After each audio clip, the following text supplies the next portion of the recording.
আমরা খাঁটি গেরস্ত বাড়ির বউ, গ্রামের বউ যাকে বলে, একদমই সেই নাম অনুসারে আমার পেজের নাম দিয়েছে গ্রামের ভাবি। আর গ্রামে কিভাবে পহেলা বৈশাখ উদযাপন করা হয়, কি কি রান্না করা হয়, সেটাই থাকছে আজকের ব্লগে। সো হ্যালো এভরিওয়ান, আসসালামু আলাইকুম। কেমন আছেন সবাই? আশা করি সবাই অনেক অনেক ভালো আছেন এবং সুস্থ আছেন। সবার সুস্বাস্থ্য কামনা করছি। এই তো হচ্ছে আমাদের বাড়ি এখন মানে সেদ্ধ ধান শেষ, সেই জন্য হচ্ছে সেদ্ধ ধান করার জন্য ধানগুলো ভিজালাম। আর এরপরে হচ্ছে আজকে পহেলা বৈশাখ, সেহেতু টুকটাক হালকা পাতলা কিছু রান্না করা হবে, সেই জন্য যে আলু টালু সবজি যত যা লাগে সব কেটে নিচ্ছিলাম। আর এদিকে হচ্ছে আমি মুরগির মাংস রান্না করব। মাংসগুলো সুন্দর করে আমি ধুয়ে পরিষ্কার করে নিচ্ছি। আর এই তো দেখেন কি সুন্দর করে পরিষ্কার করছি।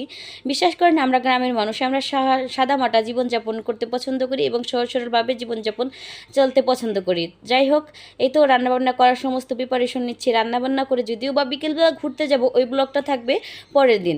তো আজকে রান্নাবান্না করলাম, কি কি করলাম, এইটাই থাকছে আজকের ব্লগে। এই তো মুরগির মাংসগুলো সুন্দর করে পরিষ্কার করে ধুয়ে নিচ্ছিলাম। আর বিশ্বাস করেন, মুরগির মাংস আমার ছোট মেয়ে এবং বড় মেয়ে দুইটাই পছন্দ করে। গরুর মাংসের আঁশ মোটা, ওটা খেতেও বেশি পছন্দ করে না, তবে আমার কাছে অনেক বেশি ভালো লাগে। এই তো মাংসগুলো সুন্দর করে পরিষ্কার করে এবার হচ্ছে এই যে মাংসগুলো সুন্দর করে রান্না করে নেব। আর ক্যামেরাম্যান হচ্ছে আমার মেয়ে, বরাবরই আমার ক্যামেরাম্যান আমার মেয়ে, এবং কি আমার মেয়ে সবসময় আমার এই রান্নাবান্নার সমস্ত ভিডিও করে দেয়। যাই হোক, ও এখন আস্তে আস্তে ভালো একটা ক্যামেরাম্যান তৈরি হচ্ছে, সুন্দর করে আমার সবগুলা ভিডিও সুন্দর করে করে দেয়। এই তো আমি মাংসগুলো সুন্দর করে কষিয়ে নিচ্ছি। আর এই তো দেখেন মাংসগুলো কষানোর পর সুন্দর একটা ইয়ামি কালার আসছিল। অনেকেই আছেন ব্রয়লার মুরগি পছন্দ করে না, তবে আমার কাছে কেন জানি না ভুনা ভুনা করলে অনেক বেশি ভালোই লাগে। তো এই তো দেখেন মাংসগুলো সুন্দর করে রান্না করতেছি। এবার হচ্ছে রান্না শেষ, এবার হচ্ছে পোলাও রান্না করব। মেয়ে অবশ্য বলেছিল ডিমের কোরমা করতে, কিন্তু আমার কেন জানি না ভালো লাগতেছিল না। একটু কাজ করার পরে তারপরে দুপুরবেলা রান্নাবান্না করে আবার বিকেলবেলা ঘুরতে যাব, যার কারণে হচ্ছে বললাম শুধু না, এই তো পোলাও খাও আর সেমাই রান্না করি, সেমাই রান্না করব, এই দিয়েই তোমাদের খেতে হবে। যাই হোক, মেয়ে বললো ঠিক আছে মা, তুমি যা বলো সেটাই করবো, সমস্যা নাই।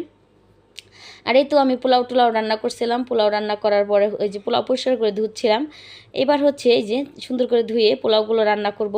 আর আমার মেয়ে সুন্দর করে ক্যামেরা করে দিচ্ছিল। আর এইদিকে আসছিল কারেন্ট বিল আলার লোক, সে বলতেছিল আপু আপনাদের বাসায় কি দাওয়াত খাবো? আমিও বললাম ঠিক আছে চলে আসেন।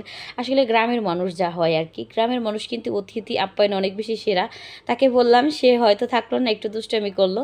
যাই হোক, এই তো আমার মেয়ে রান্না করার পরে দেখেন আমার মেয়ে কি সুন্দর করে প্লেটটা সাজিয়েছে, আর কত সুন্দর ইয়ামি হয়েছে। আর অনেক বেশি ভালো লাগতেছিল, সত্যি অসাধারণ লাগতেছিল। অনেক অনেক অনেক সুন্দর একটা কালার এসেছিল। আর এই তো ছিল আমাদের রান্নাবান্না। আর হচ্ছে সেমাইও রান্না করছিলাম, আমার মেয়েকে এদিকে খেতে দিচ্ছিলাম। আমার মেয়ের প্রচুর খিদা লেগেছিল, সে নিজেই ডেকোরেশন করে খাচ্ছিল। আর এদিকে হচ্ছে আমি সেমাই রান্না করছিলাম। আর এই তো সেমাই টেমাই রান্না করলাম। সেমাই রান্না করে আমি তারপরে গোসল করে ফ্রেশ হলাম। গোসল করে ফ্রেশ হয়ে সত্যি কথা বলতে আমারও প্রচুর পরিমাণে খিদা লেগে গিয়েছিল, প্রচুর খিদা। এই তো আমিও খেতে বসলাম। আর সত্যি কথা বলতে সবগুলো খাবার অনেক বেশি মজা হয়েছিল। আর আমরা গ্রামের মানুষ এইভাবে সহজ সরলভাবে জীবনযাপন করি, আর এইটাই করতে পছন্দ করি। যাই হোক, কাদের বাসায় কী কী রান্না করা হয়েছে অবশ্যই কমেন্ট বক্সে জানিয়ে যাবেন। আর আজকের ভিডিওটাই পর্যন্ত, সবাই ভালো থাকবেন, সুস্থ থাকবেন, আল্লাহ হাফেজ।